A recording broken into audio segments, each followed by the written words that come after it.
So I'm gonna leave that to you.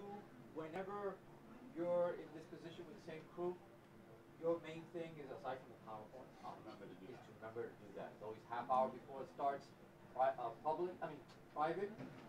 10, hopefully 10 minutes before. I've been doing it when I changed this, I'm changing that. So But that has more priority because this sends the signal out to all the subscribers. In the room, you can change it, whatever. Right, I'm just saying that because this is usually 8:25, this is the cue is 8:25, so those two together is. No, I'd rather have 10 minutes before because it gives enough people, when they get the notice, it's like, oh, I got 10 minutes. Gotcha. As opposed to, oh, we got 5 minutes. Gotcha. Yeah, that's it. Cool. Great. And Pancho will be back. He's getting coffee.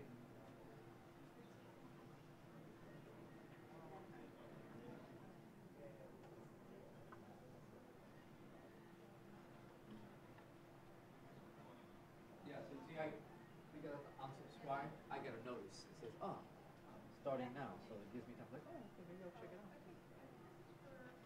Always want to know what globalism failed.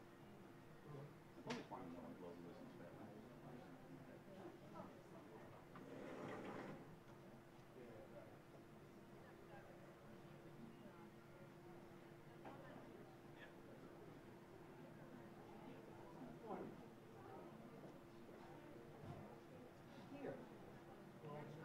Here is very good. I like it. I got 3 copies here. Already? You read them? Just the first 2 chapters. Okay. Yeah.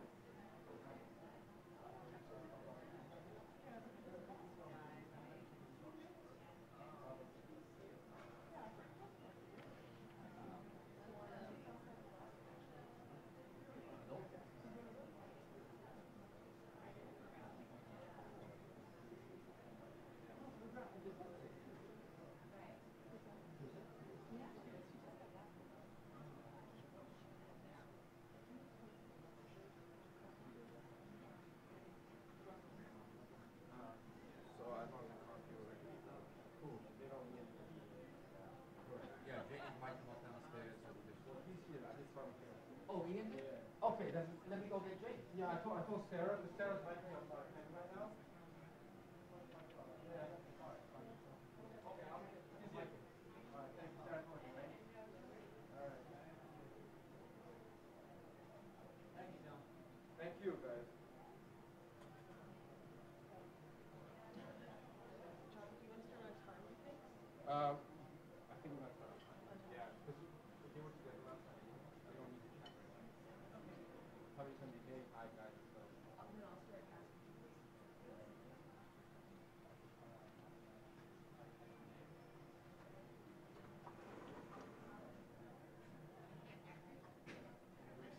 Yep.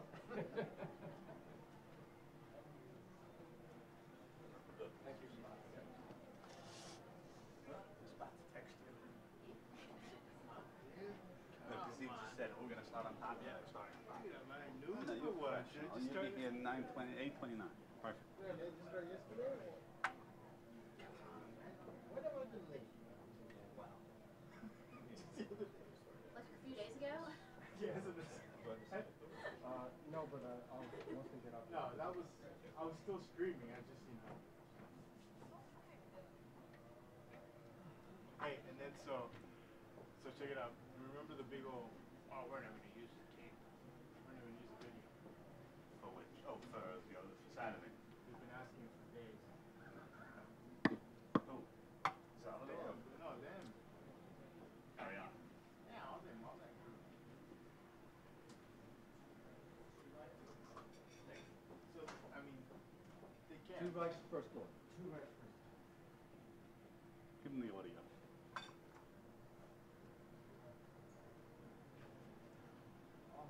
Feels better now. Is there? Well, that's true, but it's so hot. Respiration. What do you need, John? Everywhere. I just need to get water for speakers. I will get the water. It's so hot. I leave the lid open a little bit. I'm smart.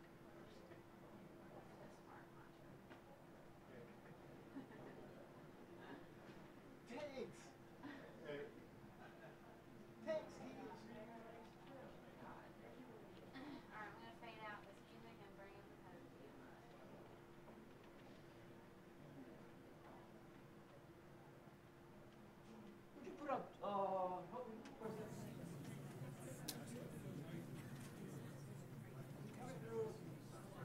All right, almost ready.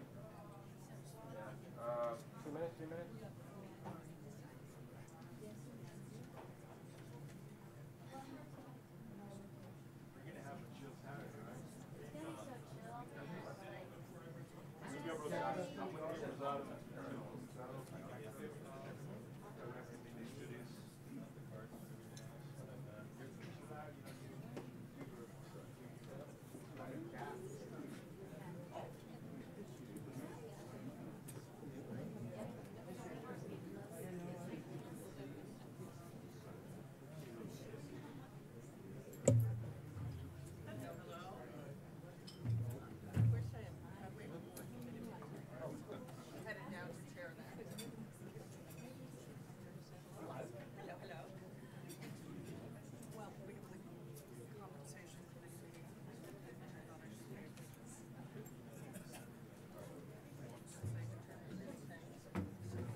Good morning, everyone.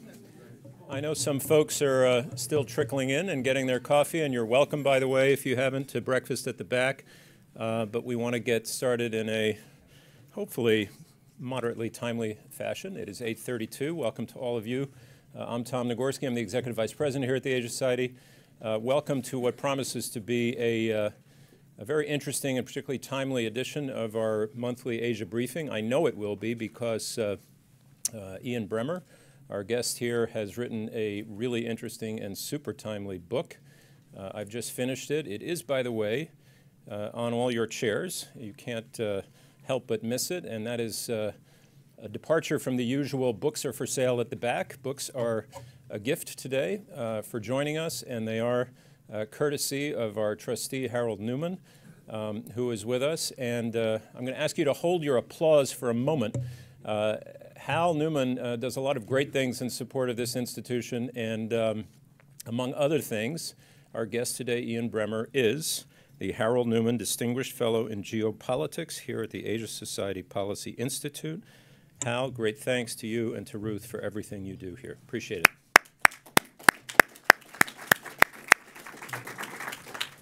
it. Welcome also to other Asia Society trustees. Joining us today, Beth Dezoritz, Wim Koiker, Oscar Tang, Lulu Wang is with us, and Ambassador Caroline Kennedy. We are delighted to have all of you joining us for the program this morning. And again, welcome to all of you watching via the webcast as well. Before we get started, just a couple of quick program notes from the Asia Society this morning. We're in the midst of Asian Pacific American Heritage Month. Many of you know that. Next Tuesday, we have a signature event in the evening. It's called Here to Stay, the Asian American Immigrant Experience. We will gather a good group, some very well-known, some not so well-known, of Asian Americans to discuss and tell their stories in brief form about their journeys to this country, their experiences in this country, and the current circumstances for Asians in America. That's the 15th.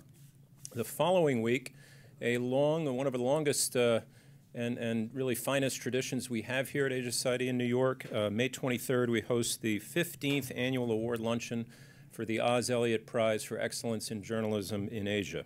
The winners have just been announced. The Burmese reporters from Reuters, whose work on the Rohingya crisis in that country has won them global acclaim, but also, unfortunately, has landed them in jail in Myanmar. It's the first time we honor reporters who for that reason will be unable to join us. We'll honor them in absentia with special guests, including several from Myanmar.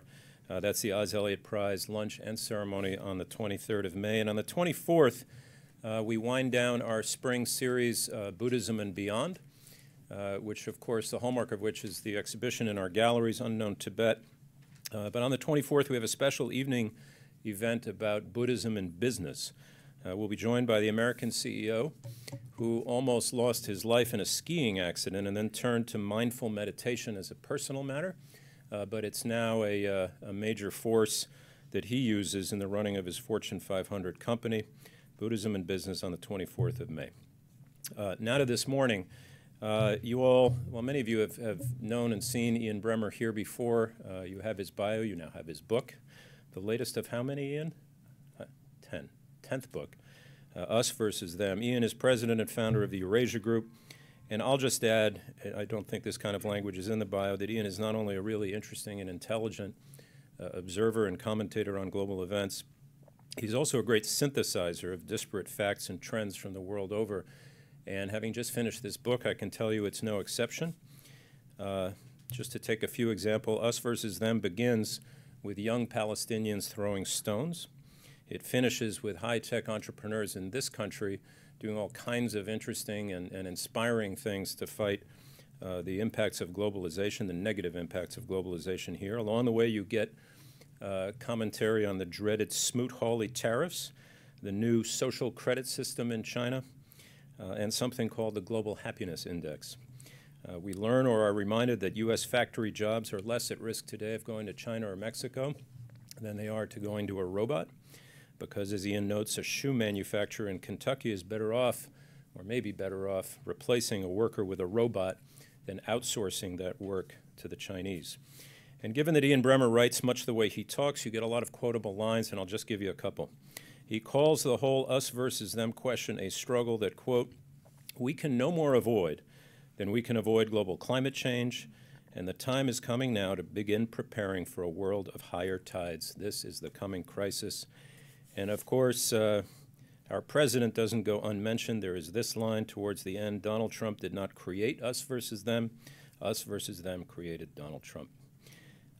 This morning we have not one but two great global thinkers with us. Your moderator is Kevin Rudd, former Prime Minister and Foreign Minister of Australia, and of course now the president of the Asia Society Policy Institute here. Kevin will lead the conversation with Ian. We'll leave time, as always, for your questions. And our reminder that we are live, as I said, on the Asia Society webcast. For those watching beyond the room, you can tweet your questions using our hashtag AsiaSocietyLive, or send them by email to moderator@asiasociety.org. So welcome to the May edition of the Asia Briefing, and please give a warm welcome to Ian Bremmer and Kevin Rudd.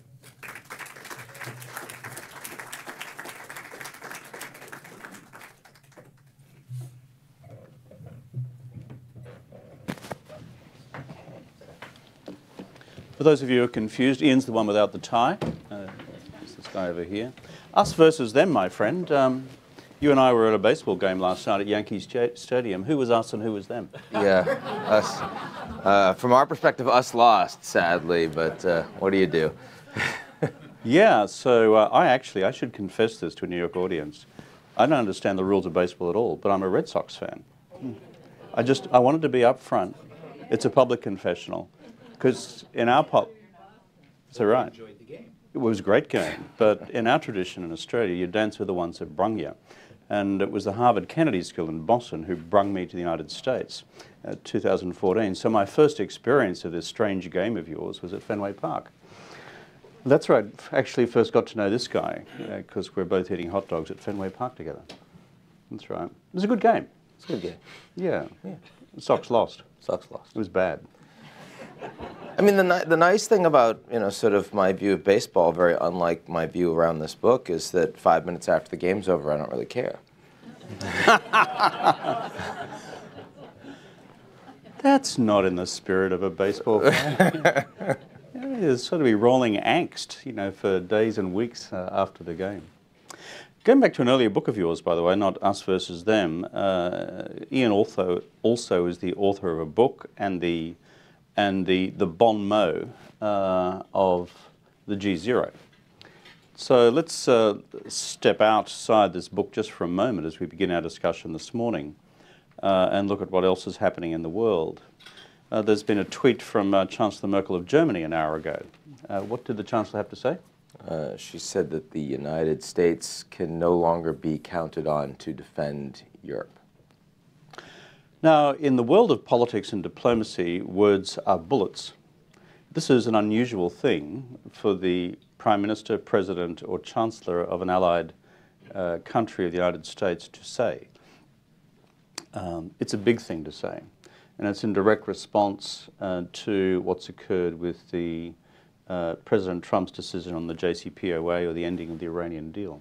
Give me your thoughts on the significance of the Merkel statement, my friend. Well, I mean, it comes the day after we congratulated them on Europe Day, so it doesn't seem nice, right? Who in this room knew it was Europe Day yesterday, by the way? Wow. See? Gee. I didn't even know it was Europe Day, to be fair, so I bet you knew. No idea. Fairest idea. Flat out remembering when my own national day is, let alone when Europe Day. I think yesterday was, probably the worst day of U.S. foreign policy, certainly in a decade, maybe much longer than that. The great thing about being the world's only true superpower is that no one else can damage you as much as you can damage yourself. That is also the really bad thing about it, and we're doing a pretty good job.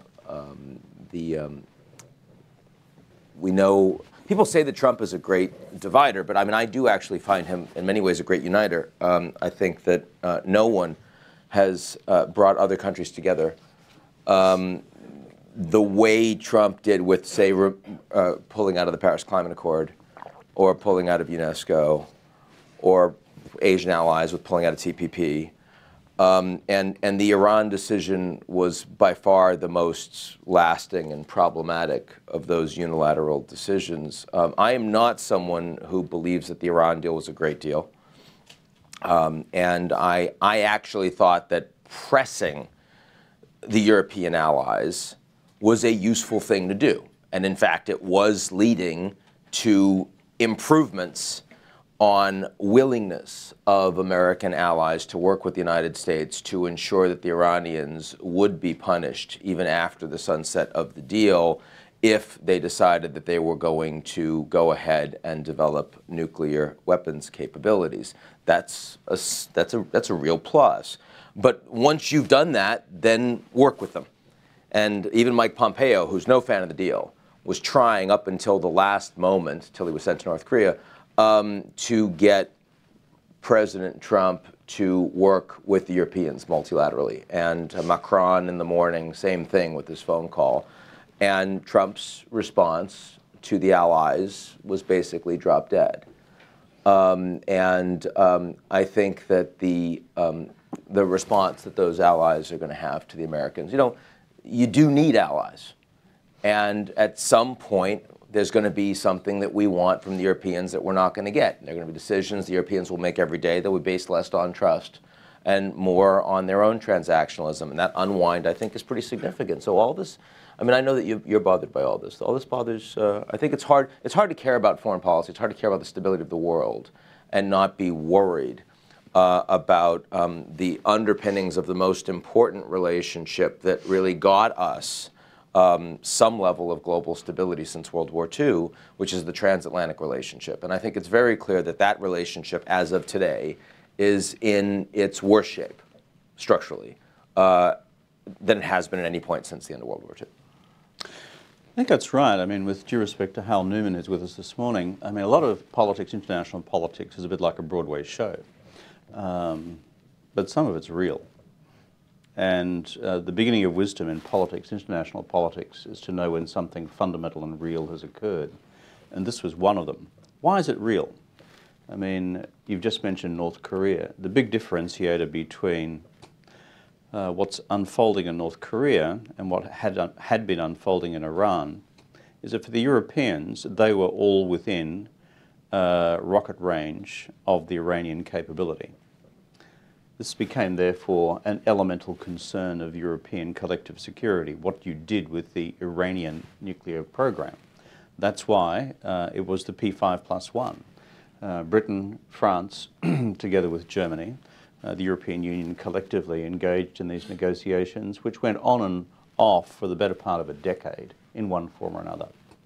And so in one fell swoop, you have the President of the United States just getting the rug and going, phew, there you go. I don't like Iranians. Therefore, the statement by Merkel is not just a piece of, I think, political ephemera. I do not know Merkel to have said, as a highly cautious former East German chemist to actually engage in wild political rhetoric. That's not her nature. For her to make a statement like that, I think represents some fundamentals about German and European anger about US administration disregard for their security. I think there are two big problems here, right? And let's be clear that Trump can get wins. And he's gotten some wins. He got a win on South Korea trade deals, gotten a win on the Brazilian trade deal. So far on North Korea, he's the guy that was able to push the Chinese to actually impose the sanctions. And you saw at 3 a.m. this morning the 3 U.S. hostages that were released. Trump deserves credit that. But let's be clear. If you're sitting at a poker table and you have the largest stack of chips, the fact that you're willing to go all in with those chips all the time, irrespective of what your cards actually look like, you can get other players to fold to you all the time, right? You can win a lot of small pots. And that is exactly what Trump is doing. Let's be clear that while that strategy will get a lot of small wins, at some point, that strategy is likely to blow up in your face in a much bigger way. So there's a lot more risk acceptance, a lot more danger, and Iran might be where the bluff is called. We shall see. I am worried about the Iran outcome. But, you know, the Iran outcome might also work to Trump's advantage, right? It could, in terms of the transactional nature of it, because the Iranian economy is already doing badly. It is going to do a hell of a lot worse. The idea that the Europeans can maintain business dealings with the Iranians, given the secondary sanctions by the U.S., strikes me as very, very unlikely. And yes, the hardliners will be emboldened in Iran, but the people in Iran will be very upset. There will be demonstrations, and there will be more pressure. So it is conceivable in 6 months, in a year's time, that the Iranian hardliners will come back to the Americans begging bowl in hand and say, okay, we actually do need to talk to you more broadly about the missiles that threaten you that we're developing, about our willingness to, actively ramp up our proxy wars against you and your allies in the region, which we've done a lot more of since we signed the deal. I can see that happening, 10, 20, 30%. But while you're doing all of this, the damage you're doing to long-term American relations, the damage you're doing to U.S.-led architecture and values, the opening you're provided to other countries that are looking to find ways to erode the things that matter to you, most importantly China, but also Russia and other rogues, those things are very, very significant. They're much more lasting. So we're getting these little tactical wins, and we need to recognize that those tactical wins are coming because of things that Trump is doing. But let us be very clear that American influence globally is deteriorating very quickly. It was deteriorating under Obama, and because of some things in the U.S., but a lot of things happening around the world that we could spend a lot of time talking about. We won't this morning, but it's deteriorating a lot more quickly under President Trump. And absolutely, in that regard, you can look not just at what's happened in Iran and Paris and Jerusalem and TPP. You can even look at North Korea and talk about America First being a very significant further unwind of a U.S.-led global system. The analogy you used before about President Trump's attitude to international relations and diplomacy was poker. And that, I think, is quite an elegant analogy because if you accept the proposition that his approach to politics at home and abroad is transactional, then that fits. The problem is that the inherent reality of international relations is that it's bridge. It's complex rules, and played effectively, you actually have partners. Whereas the ground perception which the president seems to have of friends and allies is that they are problems rather than opportunities. They are limiters of American power rather than enablers of American power. If you speak to our Chinese friends privately over a few Mao Tai, late in the evening, we didn't have any Mao Tai at the game last night, but they weren't serving it at the bar, I just noticed that. Yankee Stadium needs to become more diverse in its drinks offering. Is that the Chinese, when they look at the American phenomenal network of global alliances, the product of the Second World War, but complex diplomacy in the 40s and 50s after the war, they sort of stand back in awe at what America has constructed in terms of what they do see legitimately, objectively, and certainly in Asia as force enablers. And so brings us back to Trump himself and his psychology. And here begins the inelegant segue to the book, having dealt with Germany and baseball. And that is Trump and the reality we now have being visited on the world at large as a product of the domestic body politic of the United States. Tom Nagorski read the line before about him being a manifestation, quoting your book, him being a manifestation of what's been going on in this country, not the creator of what's going on in this country. So for those who haven't read the book, in terms of the great domestic disruption and the division of this country, among others, between us versus them, and therefore producing political phenomena like Trump, give us the 3-minute up and down lift pitch about the argument, the core diagnostic of the book. We'll go on to prescriptions later on, but give us the diagnostics. Sure. I mean, this was, for me, a much more personal book. Because it's very clear that the United States right now is more divided than any time in my lifetime. And I think none of us are happy about that.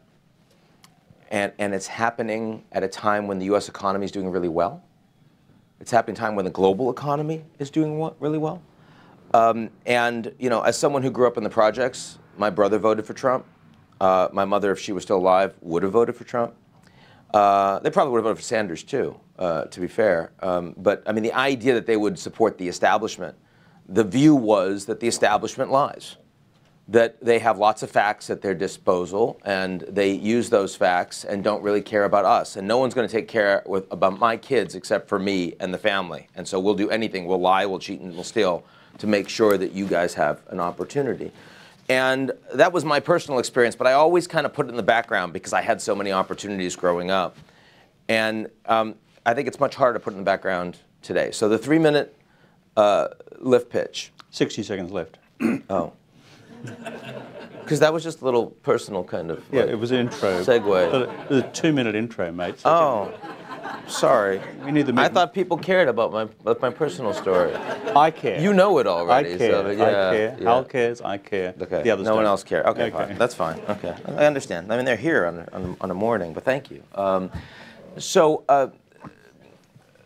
Basically, 4 big reasons why not only the United States, but all of the advanced industrial democracies, with one major exception, are vastly more divided now than any point we've seen in decades. Number one, the obvious one, the economic one, which is that globalization creates discontents, and if you don't take care of those people, those jobs, you know, many will disappear, many opportunities will lose. Yes, of course, free trade is great, globalization is great, it's efficient, you gain growth, but you still have to deal with the discontents. Number two, culture, and the countries feel a lot more different. You have a lot of people coming in that look different, they talk different. Historically, the U.S. has done a pretty good job of integrating people. Europeans have done a less substantial job. But if you aren't taking care of people and their families, then they're not so interested in bringing in others, and that backlash is very clear. Number three, defense. The United States and allies fighting wars all over the world to make the world safe for democracy, or just to make the world more stable. And of course, the people that are fighting in those wars are enlisted men and women, their families taking care of them. They come back frequently PTSD or worse, and the Veterans Administration is broken, and they're not heroes, and the wars have been failed. That's a big piece. And then finally, and most disturbingly, technology, because it's so fast. 25 years ago, technology was all about nobody on the internet knows if you're a dog, right? It was a communications revolution. It was empowering. It was Tunisia. It was Egypt. It was the Arab Spring. Today, it's not. We know if you're a dog on the internet. Today, it's all top down. It's controlled by institutions, by governments, by corporations, and it is much more empowering of those institutions and not of those people. So people get angry about that. a lot more jobs are displaced because of automation than ever were because of global trade, and also social media, the way people consume information is much more divisive, much more unraveling of liberal democracy, much more empowering of authoritarianism, and we see this with China and social credit, for example. You put those four things together, and it's pretty overdetermined that you're going to have an enormous backlash against globalism, with one exception in the advanced industrial democracies, and that's Japan. And Japan is really interesting because no immigration, so no one to hate. Population is shrinking, so even though it's, economy's flat, per capita income's been going up, they feel pretty good on the economic side. Military is constitutionally prescribed from fighting all these wars, so as a consequence, no one's angry about that.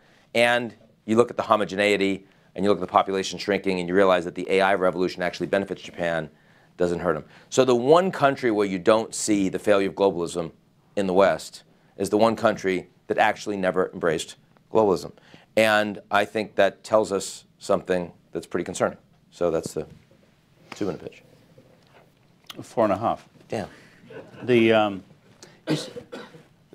I'll come back to the question of Japanese exceptionalism in a minute, because I think it's a fascinating point, because I'd like to explore that in the context of India. India's pointed refusal until now, and now only partially, to embrace what we would describe as open liberal globalization. You have a nice quote here early in the book which goes to the essence of your domestic thesis. These leaders, you say, referring to Donald Trump and Bernie Sanders, and even Elizabeth Warren gets wrapped into that one. These leaders, you say, aren't arguing that government should be bigger or smaller, that it should tax less or spend more. They're challenging the right of elites to make the rules that govern our lives. They tell citizens they've been cheated of their chance to succeed, and the media is not on it. They promise to comfort the afflicted, afflict the comfortable. You should have been a preacher. That's a nice line. And burn down the houses of power. We can attack these populists, mock them or dismiss them, but they know something important about the people they're talking to, and they understand that many people believe that globalism and globalization have failed them. It's quite a powerful paragraph. We just had last week the 200th anniversary of Karl Marx's birth. That sounds, in some respects, like a pretty dire Marxist analysis, in the sense that there is such a fundamental alienation at present on the part of a growing number of working and non-working people against the prevailing economic and social conditions, that there is a cri de coeur for a form of overthrow of the system. Now, am I taking all that too starkly, or is that kind of your analysis? Well, Marx is wrestling with industrial technological dynamics too, the analysis of the English Industrial Revolution in the 19th century. Yeah. And I mean, on the one hand, you're taking it too starkly. On the other hand, you're taking it not starkly enough. What do I mean by that? I mean, not starkly enough, but too starkly in the sense that our institutions are quite strong. They're very resilient. And so the ability that even if you elect a Trump who says drain the swamp, who says I'm going to afflict the comfortable, this is one hell of a way to afflict the comfortable, right? I mean, if you look at what he's actually doing on the domestic side, not what he's saying, but what he's doing on the domestic side, and you see the regulatory rollback, you see the judicial and the Fed appointments, you see the tax policy. I mean, this is, on the one hand, you could say it's tax is a gift for everybody in the short term, but the reality is that the swamp is not being drained. The swamp is, sort of very, very strong. Thank you very much. The comfortable becoming more comfortable. Absolutely, and I think that that the ability of our system to ignore this as a problem is much greater than I think any of us would like or feel comfortable with in terms of the kind of system we want to live in, right? On the other hand, that does mean that the kind of society we are likely to live in 10 or 20 years' time is one we are not going to be comfortable with. Because the alternative of fixing it is building much stronger walls. And that's why I think you're not bleak enough, because I think walls work. And I worry about that. My favorite quote, which I have later in the book, is by William Gibson, which is, "The future is here, it's just not evenly distributed." And that's why I started with Israel. Because 10 years ago, if you read Tom Friedman, his articles on Israel-Palestine all had the same basic theme, which is we have to either create a two-state solution or it's the end of Israel. That's just wrong. Right? I mean, the Israelis right now have perhaps one of the most effectively run democracies in the world. Rule of law, anti-corruption, transparency, free media, independent judiciary, you name it.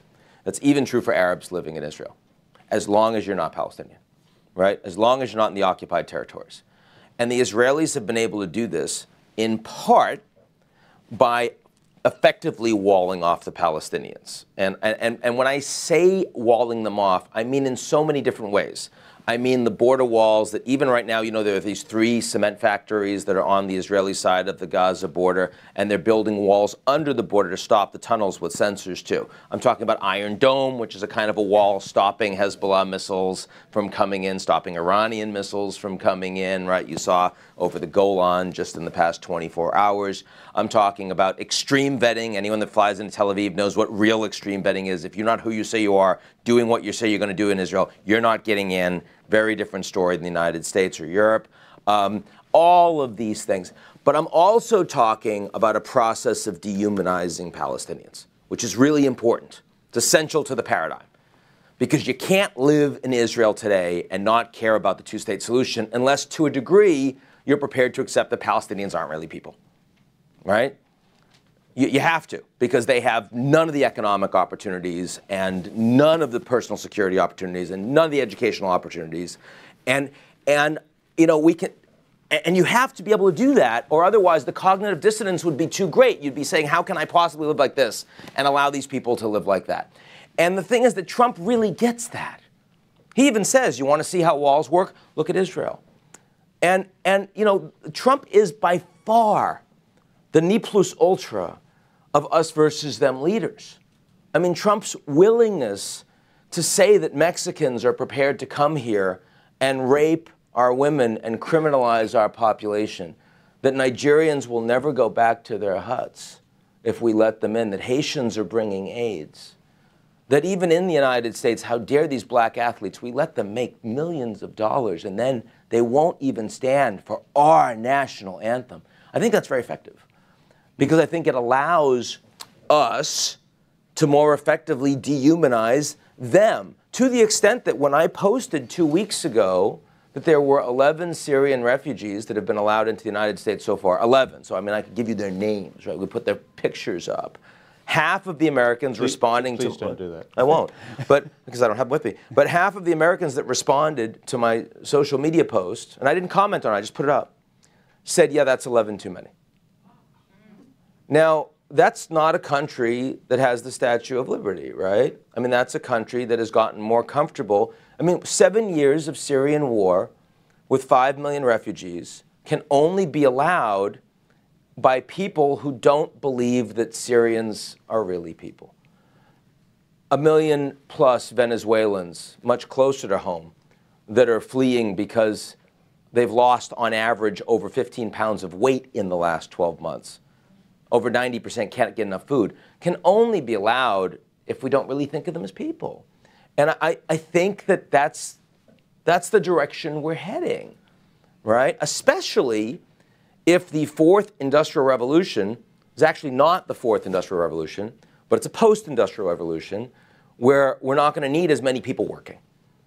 Because if that's true, then suddenly the value of those people in a world where many are becoming much more technologically empowered, even in terms of lifespan and expectancy, not just in terms of the way we live, suddenly makes us think very differently about who matters and who doesn't matter.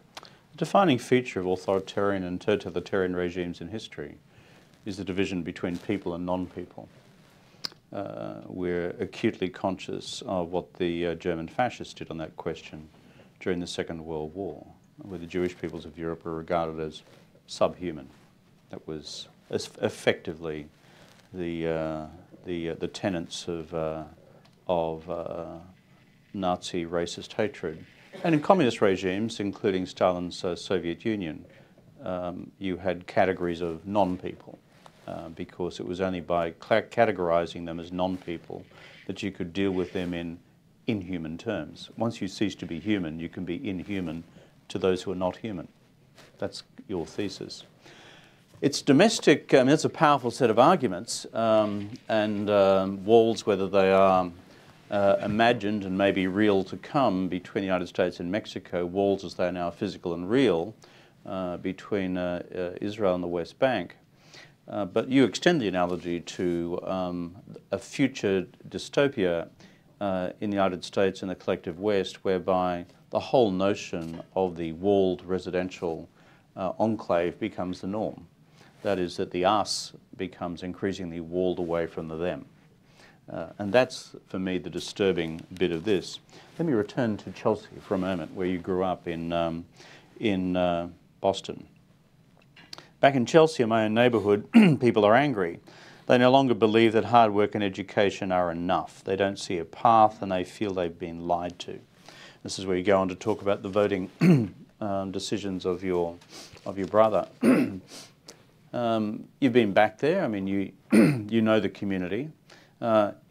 Is it your analysis that it is that bad comprehensively in similar communities across the United States, that the pathways to horizontal class mobility have now disappeared or become so difficult that we begin to retreat to the, let's call it, the simmering hatred of the barricades, the throwing of rocks, to use your Palestinian analogy at the beginning of the book, and then to something more violent over time? Well, I mean, obviously, the Palestinian analogy is a very stark one because it really resonates, especially here in New York. The United States isn't Tunisia, right? And so if people are slipping off of working or middle class, they may feel badly that their kids are not going to have the same opportunities they did. And so as a consequence, they'll vote for someone like Trump, or they won't vote at all in the most important election that we've had in our lifetimes. But they won't revolt, right? They won't turn to violence. Where, you know, in Tunisia and Egypt, when those economies suddenly went sideways on the back of the Eurozone crisis, and that's basically what happened, right? The most important trading partners, tourism partners, humanitarian aid partners, remittance partners suddenly were in crisis, and so they took it really on the chin. Then you have people who really, they lose their jobs and they could starve. And so they're willing to set themselves on fire, as we saw with that Tunisian fruit vendor, and that led to revolution. I certainly don't believe that we're close to that level of instability in the United States, but I do believe that there is that level of ennui. I do believe that there is that level of alienation from people that they think have lost legitimacy. So when 1/6 of young people, one of the most disturbing stats I see in the book, Americans a year ago polled say that they would prefer military rule in the United States to democratic elections. I don't think that's because they don't like democracy as a notion. I think it's because they believe that America is not a democracy. In other words, they actually accept the fact that, as Trump says, the system is rigged against them. My mother certainly believed that the system was rigged against us. Almost everyone I grew up in the projects would have said that. I think that was exactly what was behind the Brexit vote. A lot of people that listened to honest-to-God real facts from the Labour and conservative leadership and from the public intellectuals and from the mainstream media and from the corporate CEOs and from the bankers, and they said, those guys with their fancy facts are using them to hurt us. And the only thing we can do is throw a rock. And maybe that's not going to make it better, but at least we will let them know that we know their lie, that we don't give them that legitimacy. And that's where I think this plays out in the United States, that the mainstream media has been acting as if by calling out Trump on facts, because Trump gets facts wrong all the time. and he revels in it, right? I was actually on Morning Joe last week as part of the book tour. Mika and Joe right there, and right before my segment, Willie Geist on his phone goes, uh-oh, there's a Trump tweet. And it wasn't even a Trump tweet. It was a one of two Trump tweet, you know, where he does the first half and then he goes ... So it wasn't even comprehensible with the first half. But the first 2 minutes of my book segment, they said, wait a second, we got to read this tweet. What does it mean? And they go to Washington, they hand it off to Kelly, and then bring it back to me. And what do you think, Ian? I'm like, I think this is part of the problem. It is, right? It is if you want to sell your book. Yes. It really is. But I didn't even want to write the book, you know? I mean, that's what it really comes down to. I'm worried that, you know, the vast majority of people in the media today in the United States that are opposed to Trump believe that what they need to do is call Trump out on facts and tell everyone how horrible Trump is literally all the time. And I have to, at least in this book, a fundamental argument is that there is more complicity in those of us, very much myself included, that are living in these societies and have allowed us to get to the point that so many people in our population would think that there was no purpose in voting, or that they should vote for someone like Trump, or the AfD in Germany, or the Northern League, or the Five Star Movement in Italy, and on and on and on, or Brexit, simply because everyone else is lying to them. I think that's structural. We're going to get rid of Trump in 4 years and 8 years' time. He'll be gone. And we're not going to fix this. And someone else is going to come along. These problems are going to grow. It strikes me as probably the most fundamentally challenging part of the analysis. In response to what I asked before, you said, look, we're not at the barricades in this country yet. But there are a whole lot of dangerous things happening out there, of which, let's call it, Trump is the first evidence of the whiff of grape shot, if you like.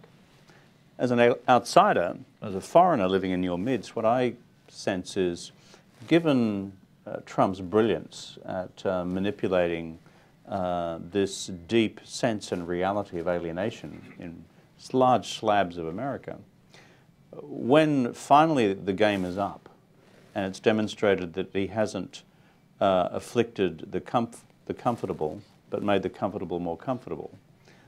What then happens with the rage of the communities like those in the projects? Where does it then go as a dynamic in American politics? I mean, I think there is almost a subliminal view in the United States that, well, at least then we'll be back to normal. Whereas my sense as an outsider is that there is a very large, potent, uncontrollable political dynamic in this country which could erupt in multiple directions in the post-Trump America. I guess the question is, will people even think he failed? You know, I mean, Trump's willingness to continue to go after the media's fake news every day is pretty high. And a lot of people, I think, that support Trump or didn't bother to vote would accept that that is some kind of deeper truth. The deeper truth being that this media is selling you a narrative that's keeping all of them in power and is never going to help you. And at least I'm willing to be honest with you about the game. I mean, Trump is the guy that said, let's get those 2,000 troops out of Syria. I think it's amazing that enlisted men and women in the United States would vote for Trump. Think about what that says. This is by far the least patriotic president we've ever seen. 7 draft deferrals, bone spurs. McCain's not a war hero because he got caught. Gold Star families, all this stuff. And yet they're so angry that they feel like all of these Democrats and Republicans have been sending them off to fight in these failed wars. Like maybe Trump won't do that. And I do believe that Trump's inclination, and we've seen this on Afghanistan with him fighting Mattis, we've seen it with Syria. He's more than happy to send drones, do some bombing, show he's a tough guy. But he really doesn't want American troops fighting all over the world. He wants other people doing it. Wants the Europeans to pay more for defense, doesn't really care much about NATO. It's like, well, why can't other people fight these wars? Why do we need 30,000 troops in South Korea? Why can't the South Koreans do it? And I mean, you know, Kevin and I can sit up here and talk to an educated and wealthy New York audience, and we can give you all sorts of really good reasons why the United States should be doing those things. But they don't really resonate for the people that have been on the wrong end of that. And I just think we have to come to terms with that. So I do worry that we're going to get, first of all, I worry that the Democrats are going to win the House and they're going to do impeachment, which I think will make this much worse, by the way. But I also worry that Trump will finish one term or two terms and the economy will turn south and the extraordinary budget giveaways are going to have to be clawed back because interest rates are going to go up and suddenly CEOs, God forbid the next recession, they're all going to belt tighten. I talk to CEOs across this country, almost not one thinks that they're going to need to hire more people to make more money going forward. They all are telling me we can make a lot more money with less people in the next 10 years in virtually every sector. So, I mean, you look at those trends and you have to feel like we're going to be in a much more challenging position for the working and middle classes in the United States at the end of Trump's term. And yet I can easily see an environment where all of those Trump supporters don't blame Trump at all. And by the way, they have a point. Let's turn to the rest of the world, because to be fair to the United States and to be fair to the President of the United States, the economic and social conditions which give rise to the Trump phenomenon and now the new sub-discipline of political science called Trumpology, which now ranks up there with sinology, I discover. You've got to try and discern the entrails of Trumpology on a given day. Let's go to the rest of the world, because the nice thing about your book, elegant thing about the book, is that it's a reflection about America, but it's a reflection about parallel dynamics around the world. There's an eloquent quote here from a European politician.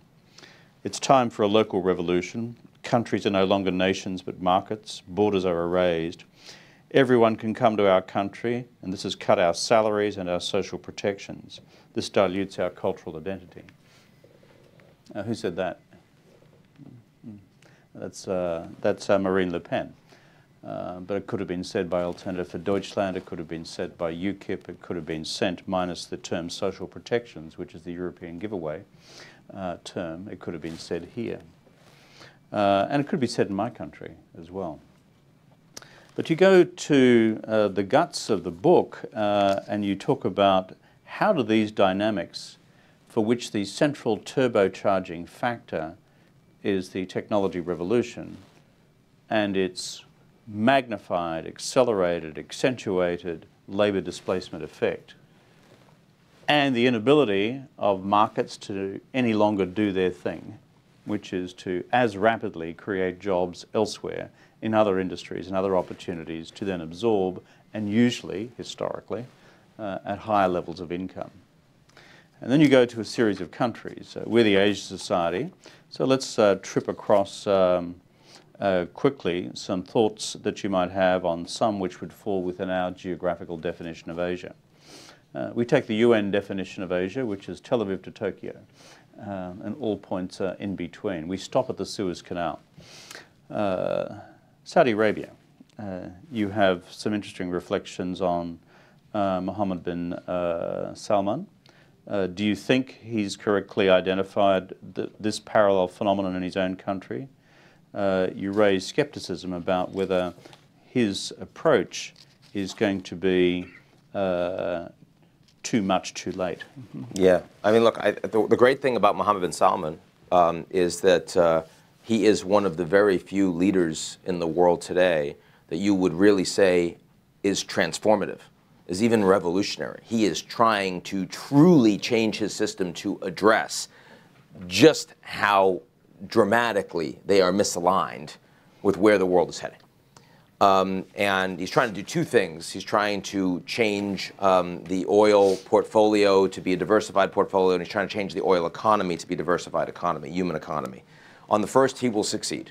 He will sell off a big piece of Saudi Aramco. He will bring a lot of money in. He'll invest in technology. It'll no longer be just oil and petrochem. I think Saudi Arabia will, with a lot of cash and a relatively small population, 30 million, they'll be more aligned with global forces of what's driving wealth than just all being around oil. That's really smart. In terms of diversifying the economy at home, the real economy, I just think they're too far removed from having the numbers of people that are suitably educated to be able to really make Saudi Arabia into the Emirates in 10 or 20 years' time. And the country is also far too inhospitable and lacks infrastructure to attract the numbers of the Westerners that they would need to do it for them. So in other words, I think it's too late. But I really do believe that Mohammed bin Salman's impulses, his intentions are the right ones, and we should want him to succeed. I mean, even the 1,300 princes that were held up literally at the Ritz-Carlton, which, by the way, is more money than Marriott's ever made with a property before, because they were making rack rate on literally all of those rooms. So that's never going to happen again. Think of the demand on room service for that month, you know? Yeah. Seriously. Yeah, I mean, the spa service apparently was included and problematically.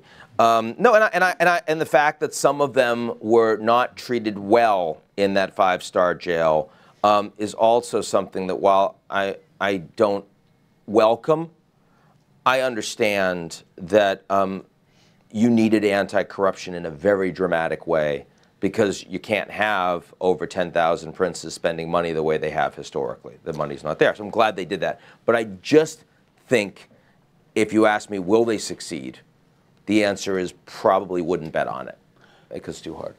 So, like yourself, on balance, I'm a supporter of what MBS is trying to do.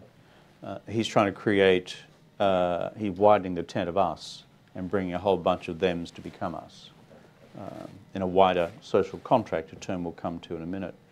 Erdogan's Turkey. Give me a minute or two on that before I start heading further east.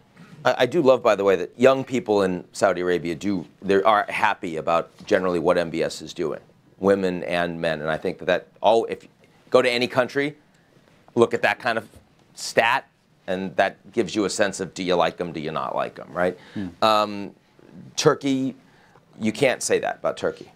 What you can say about Turkey is a very deeply divided country, a very us versus them country, has been for a long time. We've pretended it wasn't, brought them in as candidate members to the European Union. But the reality was, you had secularizers, you had Islamists, you had cosmopolitans that were well-educated that wanted Turkey to be part of a global Western world. You had a lot of others that said Ataturk is actually not the best legacy for our country. And the West will take everything that is dear from us that we hold valuable. It's very clear that the Europeans helped facilitate Erdogan by never really welcoming or wanting Turkey, because they were them to be a part. So the globalizing wall was shut by the globalizers. That's right. And so they then went into their own definition of us, which is an Islamist us. Yeah, and what the Germans basically did, improving that by saying, here, we'll give you money if you keep all of these undesirables. And that was the deal. And, you know, the average Turk knows exactly what that means. We're not people. We're not treated on the same level as those Europeans. And that really provided a lot of support for Erdogan. It also helps, of course, that even though he was paranoid and is, they have been out to get them. And, you know, it was a real coup. And his ability to use that coup to purge very deeply any potential enemy around him means that Turkey now is a soft authoritarian regime and is on the precipice of becoming a real authoritarian regime, different from Hungary's Orban, which is more, as he describes it, an illiberal democracy, or Kaczynski's Poland. It's their ability to let's see these next elections. They're in principle open elections. Meral Akşener is probably going to be in the second round against Erdogan and would have a possibility. You could imagine a parliament in Turkey that will be hostile towards Erdogan. Let's see how much he's actually able to steal it. But clearly, Turkey is on a Putin path. And if that is the case, then the attractiveness of globalizers for investing in Turkey is going to go down quite a bit. And this in a country that has the demographics, the education, the geography. They have so much in their favor that you'd want to be able to bet on Turkey, and yet it's going to be more challenging. Two last questions before I go to Q&A. The first on Mother India, us versus them. So Modi is one of these leaders also, transformative leader, and when he became, you know, sort of when he took over in India, he I think occupied everybody's imagination as exactly what we wanted. Finally, the Indians can build infrastructure. Finally, the Indians understand what it means to be in the global economy. Finally, you have someone who's not corrupt. And truly, Modi is not corrupt. His cabinet's not corrupt. I was in India 3 weeks ago. And I mean, even his strongest opposition don't have a shred of there's backhanders going on to his people, that sort of thing. That's a pretty impressive a couple of years in. And yet, you see authoritarian impulses. It's much harder for the media to operate freely in India today. A lot of intimidation, a lot of self-censorship. There's growing nationalism around Modi, growing anti-Muslim sentiment, growing Hindutva, growing Hindu nationalism that's supported. And there's also, when they started with the universal ID and biometrics, that was meant to be voluntary. Not anymore. Now it's everyone mandatory, have to do it. And the Indian government sees that they can create a lot of efficiency and a lot more growth if only they could cut through the bureaucracy and have the control of all the data from the top. Now, maybe Modi, because he's not corrupt, isn't going to abuse that power, especially because he's doing pretty well politically right now. Maybe he changes over time. Maybe it doesn't matter. He does a great job, but after he's served a couple of terms, maybe the next leader is not so trusted and benign with that power. But there are an increasingly large number of people in India that are saying publicly that, you know, maybe we have too much democracy in our system. Maybe there's too much decentralization. Maybe the reason we're so far behind China is because we don't have the state-centric elements that can really pull levers and get people to move. Now, India is never going to become China. Anyone that's been there, and a lot of people in the audience have, understand that that's just not the way the culture and the system works. But there is increasingly a political impulse in India, facilitated by technology, that I think does make Western-style liberal democracy less appealing to them as a model. And that's something worth watching. And the last question, it's very easy. 60 seconds on China. Well, I'm obviously really interested in your take on this as well, but I think it means 30 seconds apiece. Okay, I mean, the interesting point on China is that for the last 30 years in the West, so many of us presumed that as they got wealthier, they would need to politically reform or they would fail. It's kind of like Israel would need to create a two-state solution or they would fail. I think that that's wrong, and I wonder if in the same way that I said Japan is able to resist this globalist backlash, I wonder if the Chinese have the only major economic system in the world that by its nature is optimized for employing inefficient labor. And if that's true, is that a real advantage structurally for the Chinese and a disadvantage for the Americans? I wonder if China is the one major economy that has the ability to use AI and big data for their advantage in promoting state-sponsored civic nationalism, while in the United States, media and Facebook and YouTube and the rest actually directly unwinds civic nationalism and silos people who are treated as objects of consumption for the biggest advertising firms in the world. That deeply concerns me. And it makes me wonder, if you ask the question, which political system is in greater need in the 21st century in structural reform, the United States and China, I think that there's a debate. And 5 years ago, you would have had to be Chomsky to say that. If, as we turn to questions, if the central driving dynamic of us versus them is, let's call it the compounding technological revolution and the labour displacement effect that we referred to earlier, then looking briefly at Japan, India and China, it's a fascinating set of comparisons. Japan at one level, and you said this before, has never accepted what we would describe as comprehensive neoliberal globalization. there's always been a Japanese exceptionalism to that, which we would otherwise in the West just call naked protectionism, but in a whole bunch of forms, with a social infrastructure to make it work and effective as well. I wonder, given Modi's admiration for Abe and his reflections on Japan, but also his deep knowledge of his own country, whether he's also wrestling with a parallel qualified embrace of, let's call it, globalization. On the one hand, understanding you need global markets if India is to compete with China in the long term, but domestically to raise living standards and to deal with poverty. But understanding what happens with a country which in 5 years will have more people than China if you end up with 400 million people unemployed.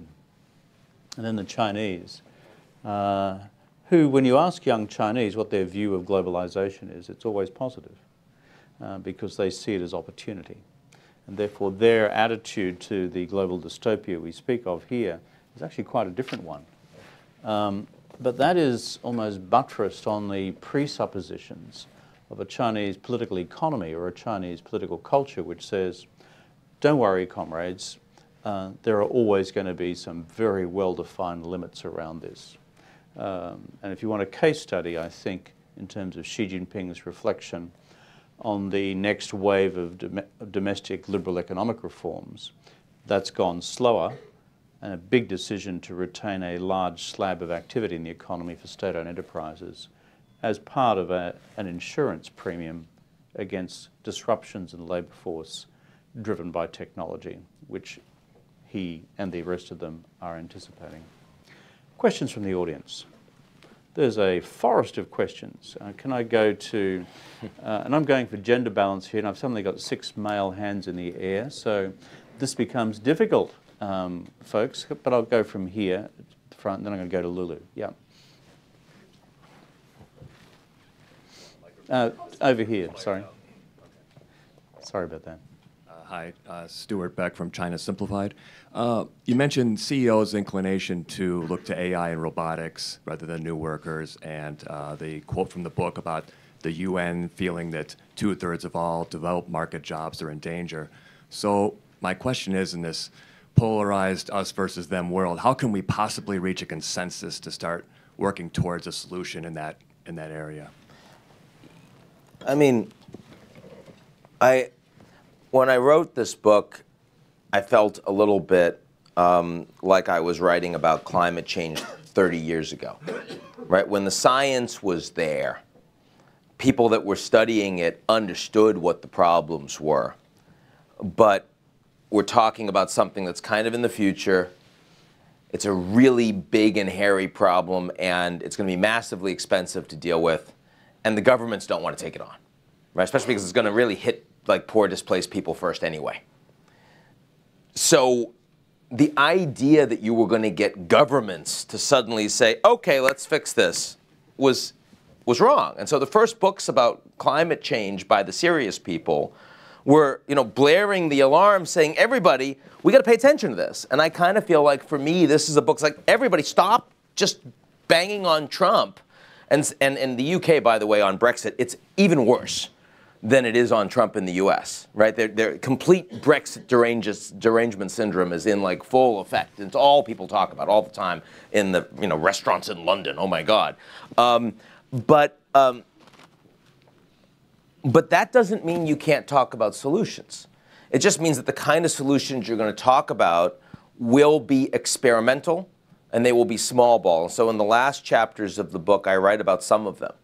I talk about how in Baltimore, Johns Hopkins University has engaged in these public-private partnerships together with local government and a lot of local businesses to try to bring in training and improve workforce so that you can bridge the town-gown divide in Baltimore. And it's been so successful that since I wrote the book, a number of other cities, smaller cities in the US with universities have also started taking these on. Now, Finland had an experiment, a small ball experiment for universal basic income. Since I wrote the book, they canceled it. They decided not to fund it anymore. For example, Switzerland voted theirs down.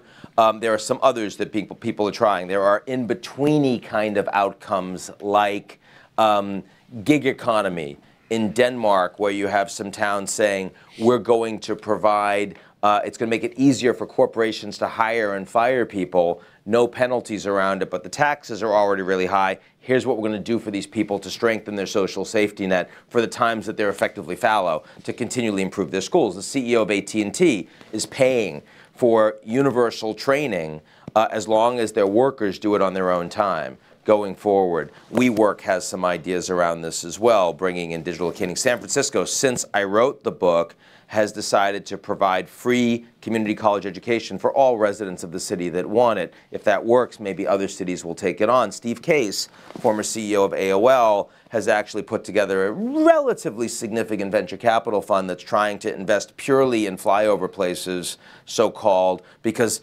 otherwise the entrepreneurs with cash never get there, and he's trying to show that that's a model that can work. Look, a lot of these will end up being like cold fusion, right? They will not be the solution. But some of them will be like solar, right, which today is cheaper than coal when the sun is out, and 10 years ago no one would have said that. So I do believe that we are going to start seeing a profusion of experiments from good-thinking people who are frustrated that this is getting much worse and they don't want to live in a society like this. But I also think we need to understand that, unlike climate, this is coming much faster. It's much less well understood. And the people that are driving technology say it's going to be fine, and there is no reason to believe them. Mark Zuckerberg was in Congress doing wheelies around Senate a couple weeks ago, but he did say, look, I had no idea that we would be so divided on the back of some of the things that we're doing at Facebook. I believe him. I think he had no idea. I also think he could care less, because it had nothing, because learning that would be opposed to his own model. Travis Kalanick, about 10 years ago, asked about AI and automation in driving, said, yeah, it's going to be hard. The world's a tough place, but the world doesn't always give you good solutions. He never answered like that again. He was trained to have much better answers after that, because it didn't go well for him. I have no reason to believe that the CEOs that are driving AI really know that this is a fourth industrial revolution. This could truly be jobless. And if it ends up being jobless, if it ends up that we actually just need, in 10 or 20 years' time, radically less labor than we need right now, we're going to have to change the capitalist model. It's that simple. It's interesting what you say, that these social contract innovations, to use the term that you use in the book, and coming from its European origins, are being driven from local government up rather than national government down in this country, and even in Europe, frankly, because that is where I presume the angst is felt and experienced first and most. Other questions? Lulu, please. Thank you. Given the U.S.'s withdrawal from engagement with its allies in many parts of the world, there are many changes in power dynamics around the world. Looking at your very somber outlook, is there a more positive perspective in that could this new power structure evidence new leadership anywhere in the world that might be a leader who discovers their better angels and can find a way in which the vacuum left by the U.S. can have a positive outcome? 3 quick points. First is to go back to Kevin's close, where he talked about Japan, India, and China. It's precisely those countries that are embracing globalization with serious restrictions and caveats where we are actually seeing some of the strongest leaders come out right now. I do not think that is an accident. So I think Asia is a place where we're going to see a lot more leadership, because that's where you have communities that are more oriented towards their political institutions as they exist. I mean, in Japan, Abe is not doing well right now on the back of all of these scandals, but the average Japanese feels as good about the Liberal Democratic Party or the Keidanren or the Keizai Doyukai as they did 30 years ago. Clearly not true in the United States, Europe, or Australia, New Zealand, right? So that's really interesting. Second, China, again, Kevin's point. India, Kevin's point. Second point would be we will see leaders that come out of untraditional places. The Pope, Catholic Church, is a deeply sclerotic institution, anti-woman, anti-gay, anti-science, and yet Pope Francis, I'm a Catholic, Pope Francis, I think, is one of the most inspirational leaders in the world today. Why? Because he's authentic. Because he's talking about global issues, talking about poverty, talking about bridging divides in ways that our regular state leaders in the West aren't doing. And I think that turns a lot of people towards him. I think you look at how shambolic Theresa May's government is and all of the leaders in the UK are, and you're seeing a revival and support for the monarchy.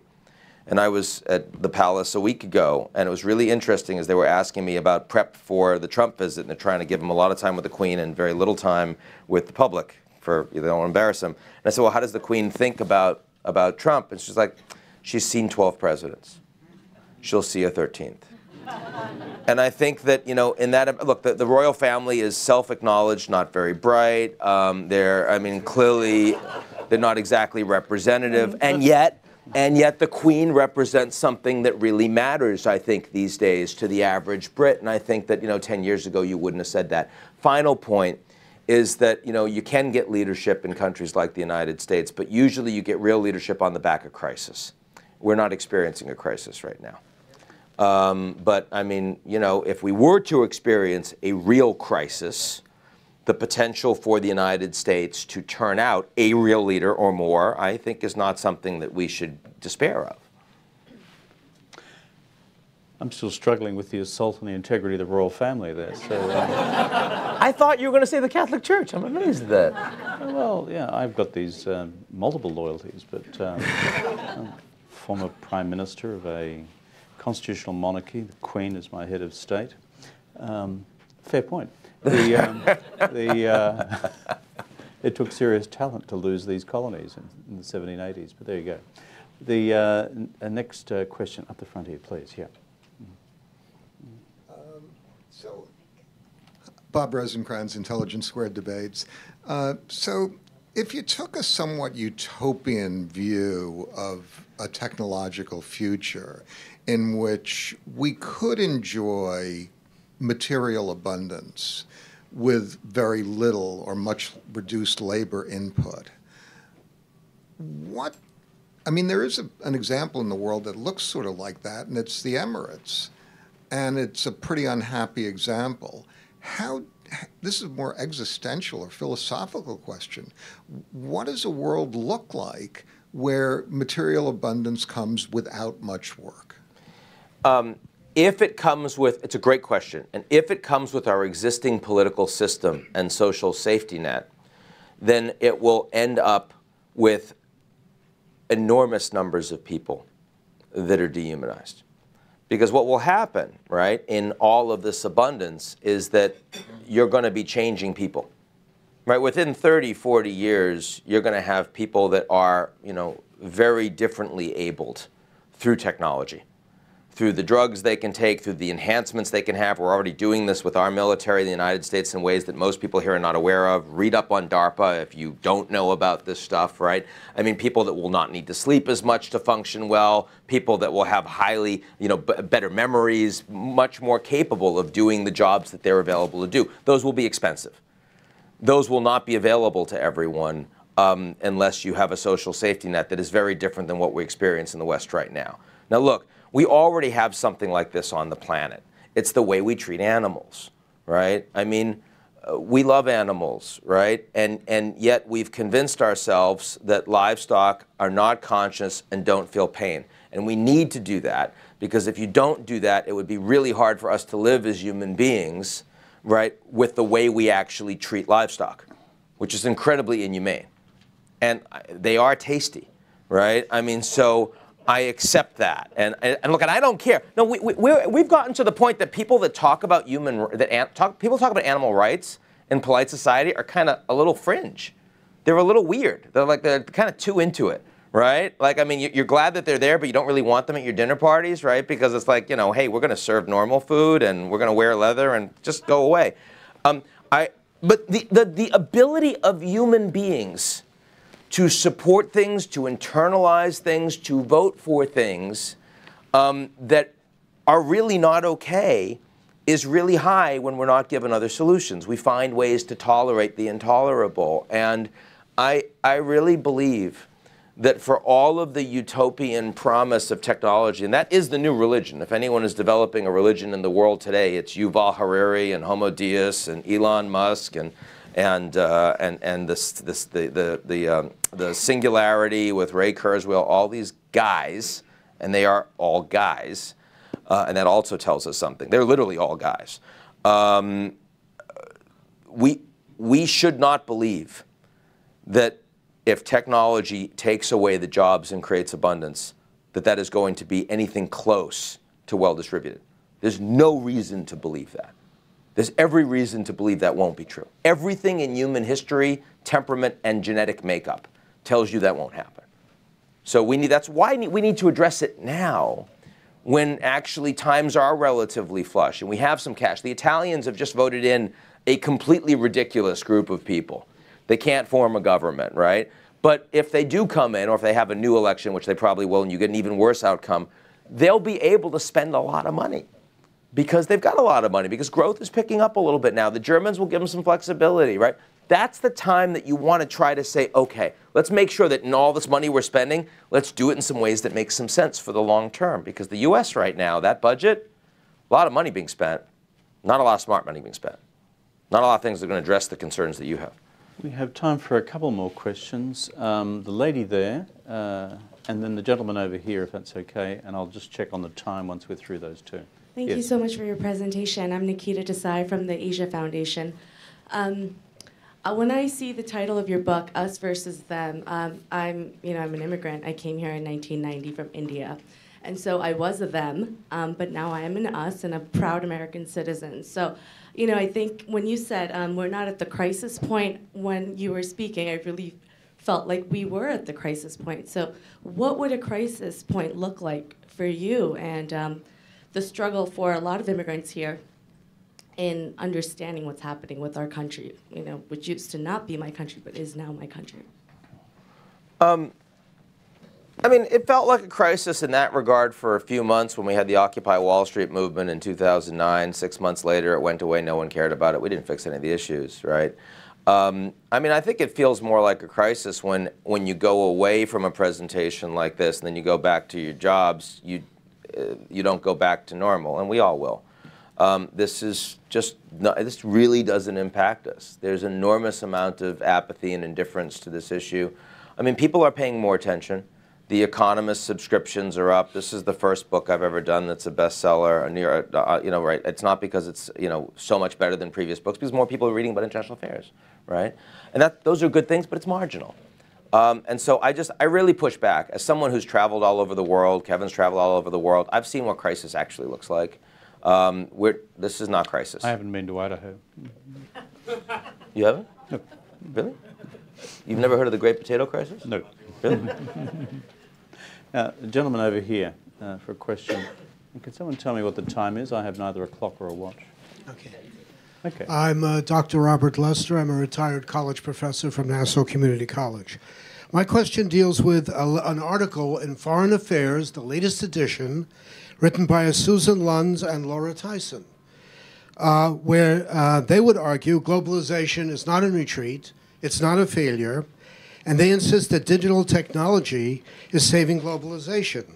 And they believe the movement of data, I'm quoting from them, is already surpassing traditional trade as the connective tissue in the global economy, and that the past globalization was dominated by the West. Not anymore. Now it's going to be dominated by China, and the vortex of the globalization will be in the Far East, which will extend, of course, to Australia as well. Which will be in part of China. Yeah, okay. And according to the article, 42% of China's 42% of all e-commerce transactions. The trade and services are increasing. Digital platforms will make it easier for small business to reach customers. South and South trade is increasing. And AI will be dominated by China and the Far East, and that'll be the center of globalization. Doctor, did you read the article? Or Prime Minister, did you have a chance to read that article? Or I would like you both gentlemen to comment on that, please. Over to Professor Bremmer. With one small caveat, I think they're both right, 100%. They're economists. you will note that they talked about globalization. My book is not about globalization, but the globalism. I actually say at the beginning of the book, I think that globalization has been a great success. It has taken billions of people out of poverty, particularly in Asia. And absolutely true that most trade is increasingly about data and services, which is not counted in, sort of, it's not NAFTA, for example. It's one of the reasons TPP was important. It was going to include that. It wasn't there. So absolutely true. The problem is that if globalization is working and picking up speed and increasingly dominated by Asia, but that a majority of the population of the West feels that the political ideology that went with globalization, globalism, does not work for them, you have a crisis. And crises frequently lead to wars. Now, I'm a political scientist, right? So the fact that the politics have not responded adequately to the successes and discontents of globalization, and those are not, by the way, just economic. We talked about culture, security, technology. Here's the place where I push back. They have no idea whether AI will be won by China or not. Right now, there are two countries in the world that are fighting a war over AI. It's the US and China. There are a bunch of companies. Some of them are private sector US, some of them are state-supported in China. But I will tell you this. If the Chinese win the AI war, decidedly win it, that's probably the end of the liberal democratic model as a globally sustainable political ideology. I'm willing to say that. That's a comforting conclusion. There's one gentleman there who I actually pointed to before. I don't wish to leave him out, and I'm glad you got your question, sir, but I was actually pointing to that gentleman behind you. Hello, my name is Matthew Carpenter. My question is, you said you hinted at it a little bit while you're speaking. What is your analysis on the prospects of a second Trump presidency? Well, I mean, he's, 72, morbidly obese. And the fittest president that we've seen, according to his medical report. According to his own letter, yeah. And under a massive amount of stress. The job is hard. Obviously, the family's under a lot of pressure, and the home life is not great. He could die. So let's get out whatever the actuarial tables say. Let's discount it by that percentage, right? 5, 10, 20%. I don't know. Short of that, I think he's running again, overwhelmingly. And everyone I talk to in the administration, both active and senior that have left, will tell you that 100%. There's no way I think he doesn't run. And whether or not he wins depends on kind of two big things, right? One is, do the Democrats decide that their strategy is mostly just beat on Trump, which helps Trump if they do that, because it helps the Republicans stick around him. And secondly, who's the candidate the Democrats put forward? There's going to be at least 15 candidates on the Democratic side. Some will be very credible against Trump. Some will be much farther to the left. And the farther they are to the left, the better the shot Trump has to actually win, in my view.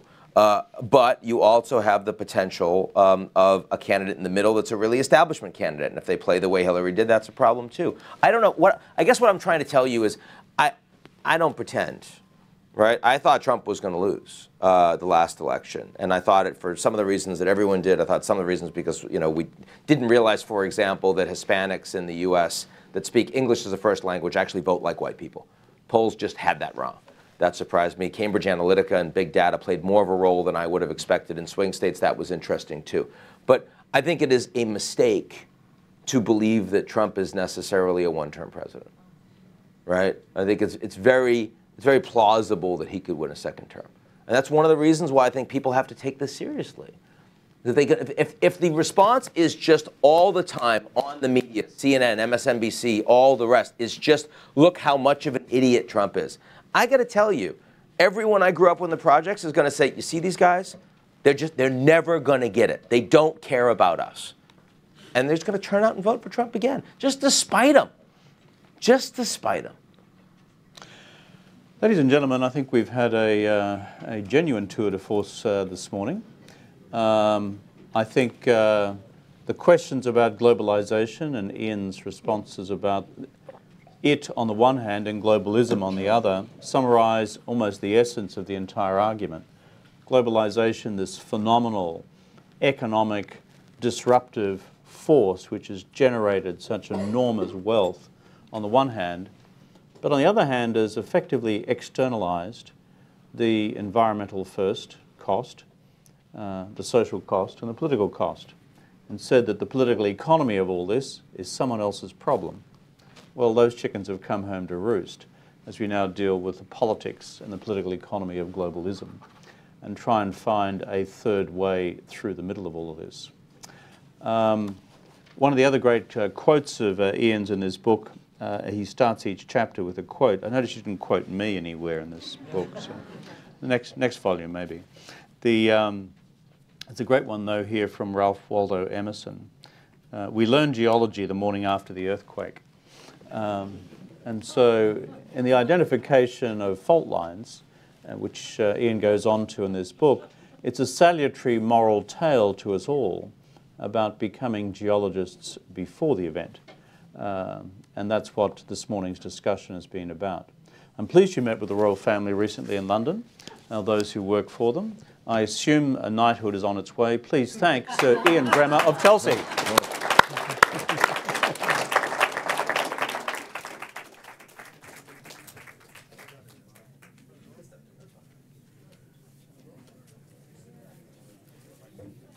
Congratulations. Good. Look forward to being with you next week. Thanks for coming.